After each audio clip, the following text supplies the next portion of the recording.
Hi, I'm Jim Narosky from Microsoft. Welcome to the Office 365 update for March of 2016. During the next 10 minutes, I'll be giving you a quick rundown of the latest Office 365 updates from various Microsoft sources, including the Office blogs and the Office 365 roadmap. Here's what's happening.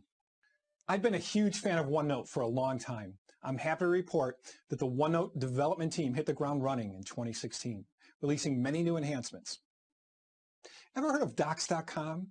It's Microsoft's site that enables you to quickly and easily share all types of Office documents for free.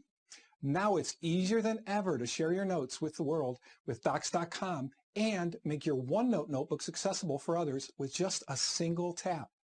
To test how this works, I went ahead and posted links to the additional resources for this recording to Docs.com. You can access them via the URL you see on the screen.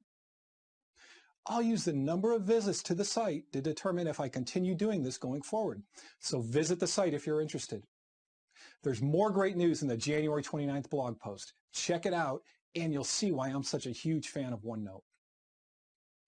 Real-time co-authoring lets more than one person work on the same document at once, with each person's changes seen by the others in real time. Since way back in 2013, Microsoft has offered real-time co-authoring with Office Online documents stored in Microsoft OneDrive and SharePoint Online. On January 27th of this year, we extended this capability to cloud storage providers in the Microsoft Cloud Storage Partner Program, or CSPP. Now, real-time co-authoring with Office Online is available for users whose documents are stored not only on OneDrive and SharePoint Online, but for Box, Citrix ShareFile, Dropbox, and Ignite. Also, starting today, any other partner in the CSPP program can enable real-time co-authoring using standard interfaces. In the February update, I encourage you to check out a blog post on the Power BI mobile apps. It focused on major improvements to the Power BI experience on mobile devices, making it slicker, faster, and, according to some, even more fun. Adding to the excitement, on January 26th, the Power BI team announced the release of the Power BI Universal app for Windows 10. It offers a touch-optimized experience that lets you easily consume your data and insights from anywhere and on any Windows 10 device, from smartphones to PCs, all the way up to the Microsoft Surface Hub. I've been using the Power BI app with my Lumia 822 running Windows 10 Preview, and it looks great. I have all the metrics I use to check the status of my business available wherever I go and whenever I want. Be sure to watch a demonstration of this feature in the January 26th Power BI blog post. Back on December 1st, Microsoft expanded the availability of Skype for Business Online Public Switch Telephone Network Conferencing, better known as PSTN conferencing, to 15 countries around the globe. PSTN conferencing provides the flexibility to dial into a Skype for Business online meeting from a traditional phone, which in some parts of the world is still the standard.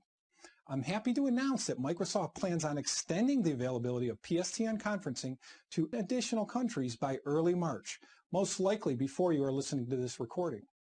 Keep your eye out for the official news release in the Office blog, which I believe was to take place in early March.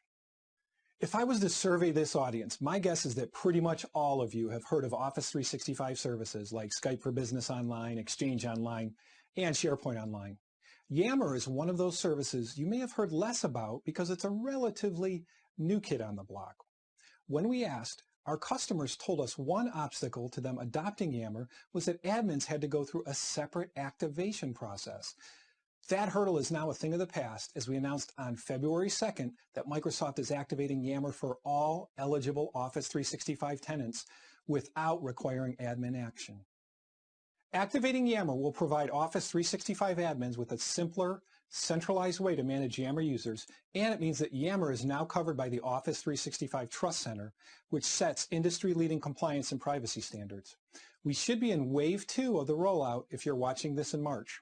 More details on the rollout schedule are available in the February 2nd blog post.